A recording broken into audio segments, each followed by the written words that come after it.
welcome to my kitchen. My name is Cheri and today is National Bratwurst Day. It's also Slow Cooker Sunday. So we are gonna do some bratwurst in some hard root beer in our slow cooker. But before I get started, if this is your first time here, you love food, you love fun, you love slow cooker recipes, hit the subscribe button and the notification bell.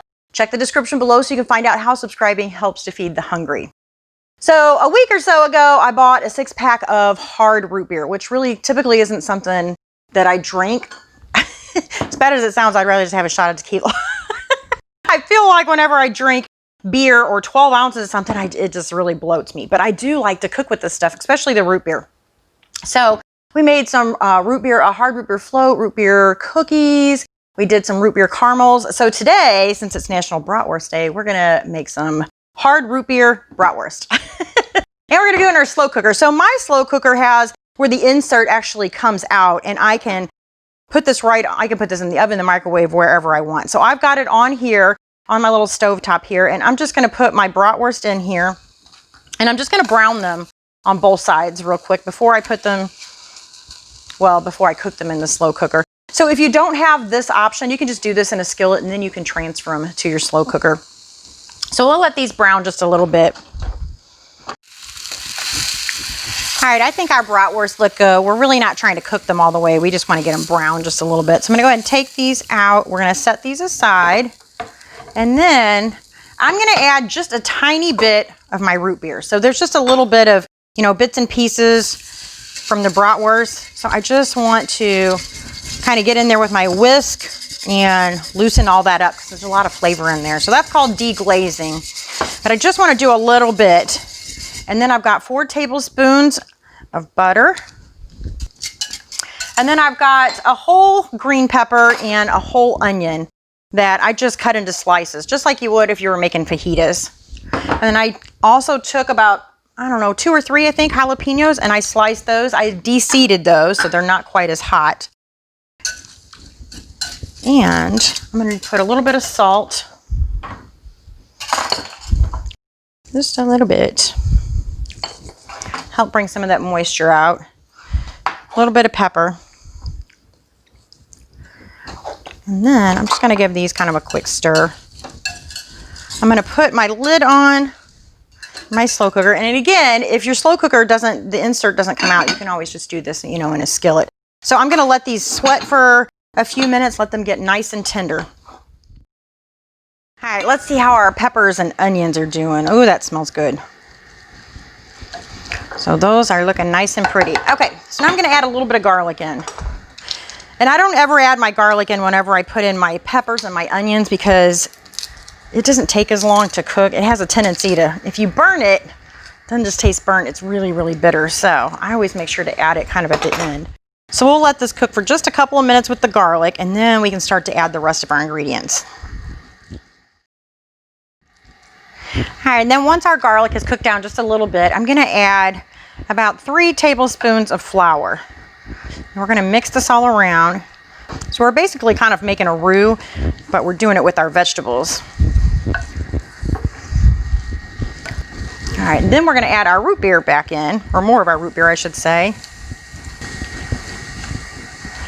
And then we just wanna keep stirring until we see that all the flour is dissolved. So it's kind of making a really nice thick sauce. Now, once it's gotten nice and thick, I'm going to go ahead and add in a little bit more root beer. So this is another bottle. I'm going to start off with about half the bottle just to see how much that gives us. And normally I would probably just dump the whole bottle in there, but my fridge is so full right now. I need to clean out the fridge. And so I thought, what else can I throw in here that would be good? So I found a little bit of Caribbean jerk sauce. This is all optional. You guys don't have to put this in here. But it's really kind of spicy and sweet. So I think it'll go good with like the jalapenos and the sweetness of the root beer. And I have some General, how do you say this? General Tso's, I think, Asian sauce. So this is also kind of like a chili, spicy and sweet. Sweet and spicy, just what I like. And I always like to try to get the last little bit out of any container. So a little bit of water in each one of these and give it a shake. And same with our other bottle. And I think I'm also going to put a little bit of sweet and hot mustard And that's just because that's really what I like on my bratwurst, so I think it would be good to add it in. I'm thinking all these flavors go together. Okay, a little bit of red pepper flake, a little bit of extra heat there, not too many, and some caraway seeds, just a few. I can't put too many because Mark really doesn't like them. All right, so I'm gonna stir this up, and I think I will go ahead and add the rest of the root beer, just so I know that when I put my brats in here, they're completely covered. All right, so that is it. We're gonna go ahead and take our brats, we're gonna put them back in, try to get them all the way submerged. And then I'm just gonna let this cook on low for like 6 to 8 hours. Put the lid on, and let's see here. So we'll push this out of the way. And I still have to plug this in, but this is the base for my slow cooker. So I'll do it on low, and again, for like 6 to 8 hours.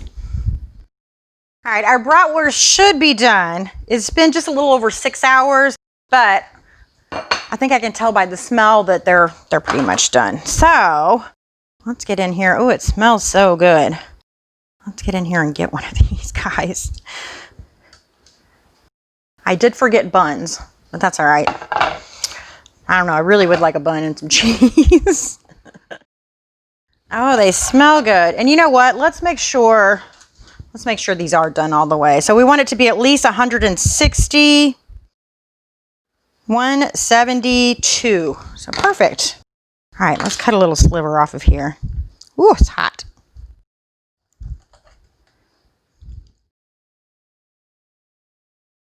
That has got to be one of, if not the best bratwurst I have ever eaten.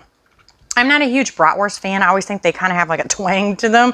And these don't. So I don't know if it's the brand. I think we normally buy Johnsonville, and these might have been the Schnucks brand. Or if it's because of the way that I cook them. I don't know. They're absolutely delicious though. They're a little bit spicier or a little more heat than what I expected. But I can tell you that is from the Caribbean jerk sauce I put in there. So if I hadn't been trying to clean out the fridge and I put those 2 sauces in there, then it wouldn't have as much heat as it does, which actually is perfect for me. But if you just do it according to the recipe that I post below, it won't have those sauces in it, and the heat level will be really low, even though we put the jalapenos in there because we de-seeded them. And you can always leave out the red pepper flakes too, but that really is, I think, one of the best. I really think it might be the best. I got to taste one of these little peppers here too. All right, I hope you enjoyed that. Give it a try. Let me know what you think in the comments below. I thank you so much for watching. Bye.